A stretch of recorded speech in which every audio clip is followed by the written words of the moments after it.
Hello everyone. Today we're going to be making a beach tumbler sunset. So here's the colors that I'm going to be using. I'm going to be using Sapphire Chameleon. And these are all extra fine. I'm going to be using Purple People Eater. We also have Frosted Grapes, Bubblegum, Aloha, Sunshine. And if you notice Blue Velvet, I have a lot of colors. Beautiful, Silk, Gold Digger, Gold Dust.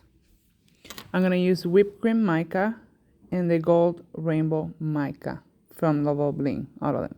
My first step is I'm going to use Mod Podge. So I'm using a makeup brush just to apply a heavy coat of Mod Podge.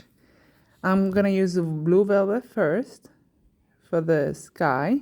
Then I'm going to transition into my purples. First Purple People Eater, then I'm going to put Frosted Grapes. Then I'm going to continue starting making my sunset. So Bubblegum for my pink, Aloha is my orange, Sunshine for my yellow, Sapphire Chameleon for my water, Beautiful to give it another shade of the water. Then I have the Gold Dust, and last I'm going to make my sand also with Gold Digger. Then what I'm going to do is I'm going to repeat the same steps. I'm going to wait until it dries. I'm going to brush off the excess, apply more Mod Podge, and continue doing the same steps in the same order once again. Make sure to like and subscribe to this channel. Also like us on social media, Level Bling, and love_o_bling on Instagram.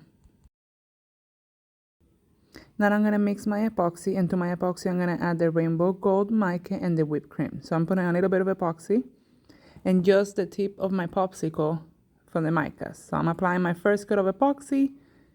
And as you notice, I fast forward the video. I'm putting the gold mica on the water, and on the top, I'm using the whipped cream white to create some clouds. What I'm going to do is apply some heat with my torch, with my heat gun, so that I can move the mica a little bit and make it not so dark and it moves. So I'm using my popsicle to move it, and I'm creating kind of waves. Here it is for my first coat of epoxy. I'm going to wait until it dries, and I'm going to sand if needed. Then I'm applying my decal. And after I apply my decal, I will go ahead and apply my last coat of epoxy. Make sure to check out our amazing deals at levelbling.com. We have over 600 colors of glitter, micas, and more, and always free shipping and every order of $60 or more to US and Puerto Rico. Remember to like and share.